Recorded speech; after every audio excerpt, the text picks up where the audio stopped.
Link road 2 पर स्थित प्रदेश कांग्रेस कार्यालय के सामने युवा कांग्रेस के कार्यकर्ताओं ने नोटबंदी के 50 दिन पूरे होने के बाद भी हालात ज्यों के त्यों पर प्रधानमंत्री नरेंद्र मोदी के खिलाफ नारेबाजी कर प्रदर्शन किया।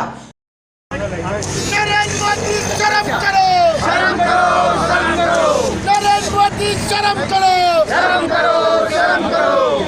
वहीं युवा नेता अमित शर्मा ने कहा कि नोटबंदी के बाद जहां देश का हर वर्ग परेशान था, तो वहीं 50 दिन के बाद हालात बद से बदतर हो गए हैं। आज नरेंद्र मोदी जी ने जो वादा किया था नोटबंदी पे, उसके 50 दिन पूरे हो गए। जनता, मजदूर, किसान, आम आदमी त्रस्त है। भारत में सिर्फ 10% लोगों के लिए नोट बदलने की जो स्कीम नरेंद्र मोदी ने चालू की थी, हम कहना चाहते हैं बदल लिए हो अडानी ने नोट, भारतीय जनता पार्टी के नेताओं ने अगर नोट बदल लिए हो तो आज हमने नगाड़ा बजाकर नोटों की माला पहनाकर नरेंद्र मोदी को ये जगाना चाहते हैं कि नींद से जागो। और जनता भारत की त्रस्त है, मजदूर त्रस्त है, किसान परेशान है, नौजवान परेशान है, रोजमर्रा की चीज़ों की सहूलियत नहीं हो पा रही, व्यापारी परेशान है, धंधा ठप है, भारत की अर्थव्यवस्था गिर गई है। आज हमने नरेंद्र मोदी को ढोल बजाकर उनकी नींद जगाने की कोशिश की है। राहुल गांधी जी ने जो देश की जनता के लिए, किसानों के लिए जो 5 सवाल किए हैं, नरेंद्र मोदी उसको पूरा करे, नहीं तो युवा कांग्रेस उग्र आंदोलन करेगी। कैमरामैन पवन शर्मा के साथ शक्ति भारती की।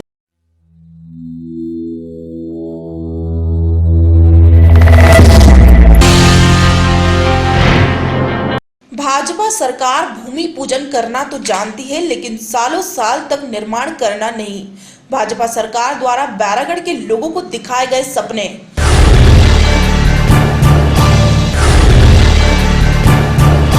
मर्जर की समस्या, लोग आज भी मर्जर की समस्या से जूझ रहे हैं। किसी भी कार्य को पूरा करने की शपथ लेती है भाजपा सरकार, पर पूरा कभी नहीं कर पाती। सालों बीत जाते हैं, नेता बदल जाते हैं और काम अधूरे ही रह जाते हैं। मर्जर का आंदोलन जब मर्जर लगा तो मर्जर का आंदोलन बैरागढ़ में चरम सीमा पर था।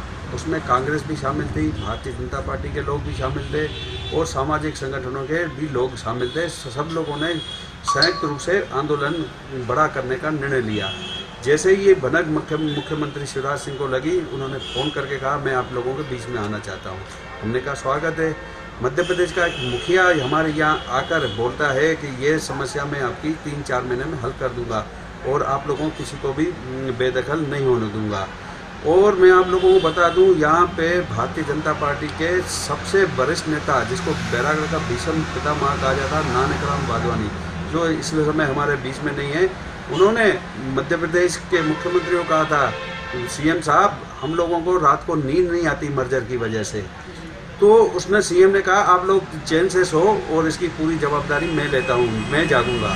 लेकिन आज 6 साल से मुख्यमंत्री तो सो रहे हैं, बैरागढ़ की जनता जाग रही इस आस से कि कब मर्जर समाप्त हो, कब हम अपने मकान नए सिरे से बनाएं, कब हमें नगर निगम से परमिशन मिले, कब हमें नजूल से नामांतरण मिले तो हम अपना घर बनाकर रहें।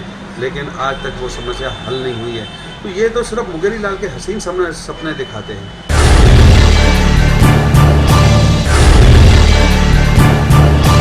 भाजपा का दूसरा वादा, ब्रिज बनाने की घोषणा। 3 साल पहले सिंगारचोली ब्रिज बनाने की घोषणा की और काम भी चालू कर दिया गया, लेकिन आज 3 साल बीत चुके हैं और आज तक इस ब्रिज का निर्माण नहीं हो सका। इस ब्रिज का भूमि पूजन मुख्यमंत्री शिवराज सिंह चौहान ने 2014 में किया था। इस ब्रिज की लंबाई करीब 800 मीटर तय की गई थी। इस समय हम खड़े हुए लाल घाटी के रेलवे फाटक पर। यहाँ पर ओवर ब्रिज बनने वाला था 800 मीटर लंबा, जिसका भूमि पूजन स्वयं मुख्यमंत्री शिवराज सिंह चौहान ने किया था, लेकिन उसका कार्य आज भी अधूरा है। इसको एक एजेंसी बदल चुकी है, उसके बाद भी ये कार्य पूरा नहीं हो पाया है। अब देखना यह है कि 2017 में इसका कार्य पूरा होगा या नहीं होगा। ऐसे कई वादे बीजेपी सरकार ने लोगों से किए हैं, लेकिन वो पूरे नहीं हो पाए हैं।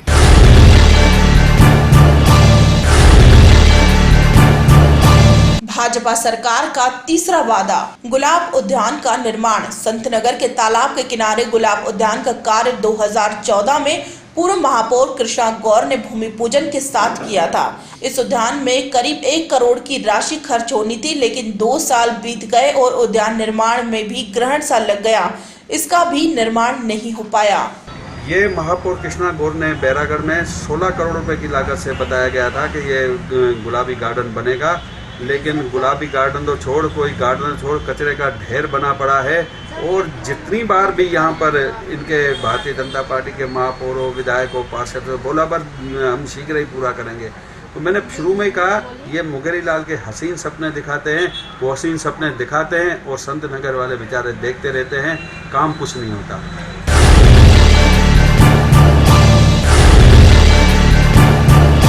भाजपा सरकार का चौथा वादा, टेकरी पर बनी रुकावट। बैरागढ़ में बाबा जलालुद्दीन की टेकरी को पर्यटन स्थल के रूप में विकसित करने की घोषणा की गई थी। इसका भूमि पूजन जनवरी 2016 में पर्यटन मंत्री सुरेंद्र पटवा ने किया था। 1 करोड़ की लागत से यह पर्यटन स्थल तैयार किया जाना था, लेकिन कोई भी कार्य शुरू नहीं हो पाया।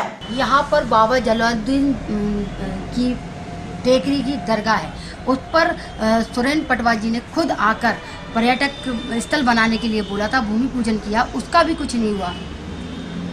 बिल्कुल, आप बिल्कुल सही कह रहे हैं। आज से 2 वर्ष पूर्व यहाँ के क्षेत्रीय विधायक पर्यटन विकास मंत्री सुरेंद्र पटवा जी से मंत्री पर टेकरी पर भूमि पूजन किया और उन्होंने कहा था यह पर्यटन स्थल के रूप में हम विकसित करेंगे, लेकिन भूमि पूजन सिर्फ भूमि पूजन रह गया, न तो पर्यटन बना न स्थल बना और वैसे की वैसी अवस्था में पड़ा हुआ है। भाजपा सरकार ने बैरागढ़ के लोगों को सपने तो कई दिखाए, पर भाजपा सरकार एक भी नहीं पूरा कर पाए। अब देखना यह है कि इन सपनों की आस लगाकर बैठे नगर वासियों के यह सपने हकीकत में कब बदलेंगे और कब प्रशासन इन पर अमल कर पाएगा। कैमरामैन पवन शर्मा के साथ शक्ति भारती की रिपोर्ट।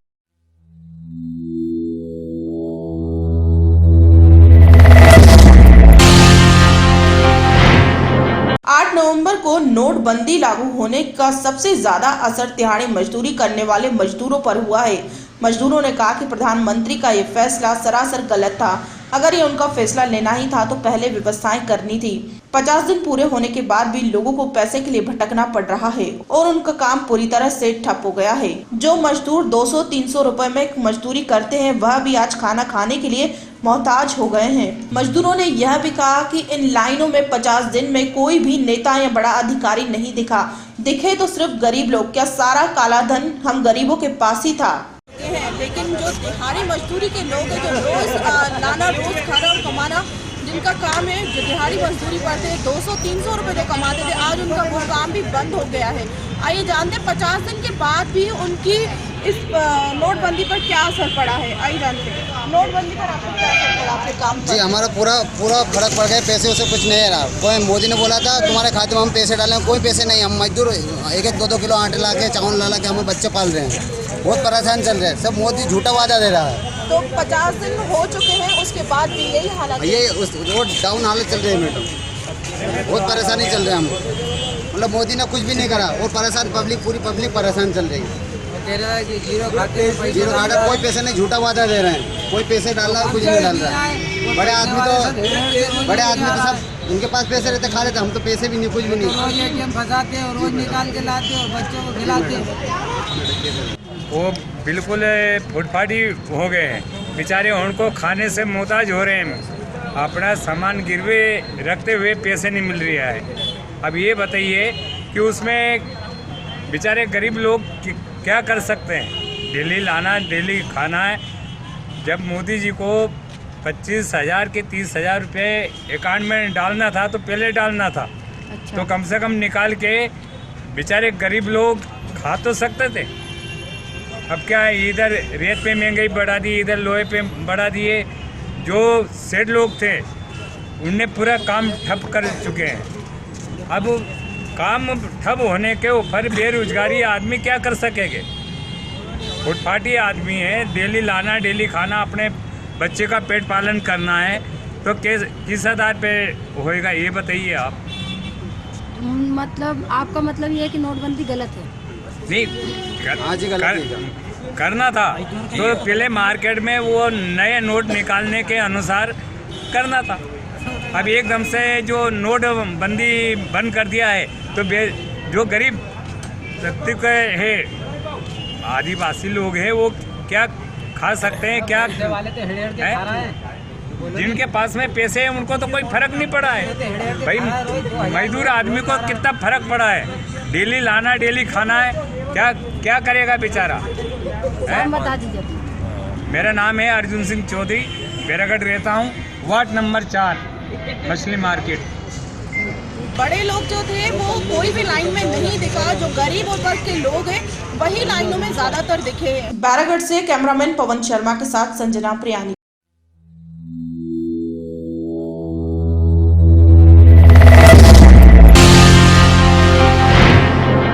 भारतीय जनता पार्टी के सांस्कृतिक प्रकोष्ठ ने बैरागढ़ स्थित रेलवे स्टेशन पर खान पान की व्यवस्था के न होने के चलते रेलवे प्रशासन को सौंपा मांग पत्र। आज हमने एक प्रेस नोट जारी करा है कि बैरागढ़ राजधानी का उपनगर होने के बाद यहाँ पर कई बड़ी ट्रेनें आती है जो जयपुर जाती है, चेन्नई जाती है, सूरत, अहमदाबाद के लिए यहाँ से पैसेंजर जाता है, लेकिन दोनों प्लेटफार्मों पर कैंटीन की व्यवस्था ना होने के कारण, नाश्ते पानी की ट्राली की व्यवस्था ना होने के कारण यात्री ट्रेन खड़ी होने के बाद बाहर दौड़ लगा कर जाता है। हमने लगातार 2 बार प्रेस नोट जारी करा है, उसमें अखबारों में खबर छपी भी है, हमारे पास कटिंग भी है, लेकिन रेल प्रशासन का इस ओर कोई ध्यान नहीं है और हमने आज प्रेस नोट जारी करा है। और अगर समय रहते रेल प्रशासन नहीं चेता तो भारतीय जनता पार्टी सांस्कृतिक प्रकोष्ठ आंदोलन करने के लिए बाध्य होगा। इसकी पूरी जवाबदारी रेल प्रशासन की होगी। हम अभी प्रेस नोट हमने दिया है, प्रेस नोट जैसे कल पेपर में आता है उसके बाद हम स्टेशन मास्टर को एक ज्ञापन देंगे DRM रतलाम के नाम पर। उसमें सारी चीज़ों का विवरण लिखेंगे कि यहाँ पर इतनी बड़ी बड़ी ट्रेनें रुकती है और राजधानी का उपनगर होने के बाद भी यहाँ पर कैंटीन की व्यवस्था नहीं है।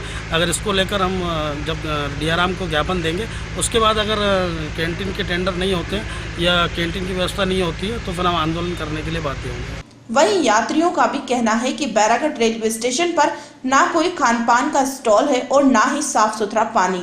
यात्रियों को इन सारी व्यवस्थाओं के लिए रेलवे स्टेशन से बाहर जाना पड़ता है, जिसकी वजह से कभी कभी उनकी ट्रेनें भी छूट जाती हैं।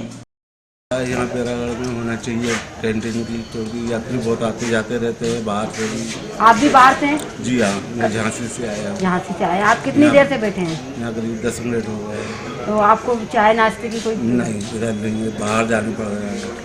यहाँ पर ना तो चाय पानी की व्यवस्था है, ना यहाँ पे टॉयलेट्स है। इमरजेंसी में इंसान परेशान होता है, इधर उधर भागता है और भूख लगती है तो खाने के लिए बाहर जाना पड़ता है। कई बार ट्रेन भी लेट हो जाती है, मिस हो जाती है ट्रेन, बहुत सी बात। तो आपका क्या सुझाव है, क्या यहाँ पर कैंटीन होनी चाहिए? आपको यहाँ पे कैंटीन होनी चाहिए। यहाँ पे बहुत सारे अप डाउनर्स रहते हैं, कोचिंग आते हैं आसपास शुजालपुर से, अकोदिया से, उनको बड़ी प्रॉब्लम होती है। आप कहाँ से हैं? हम तो शुजालपुर से रोज अप डाउन करते हैं। अच्छा, हमें हो गया आधा घंटा। तो अभी यहाँ पे चाय पानी की व्यवस्था नहीं है और टॉयलेट भी नहीं है। सबसे मेन बात। बैरागढ़ से कैमरामैन पवन शर्मा के साथ संजना प्रियानी की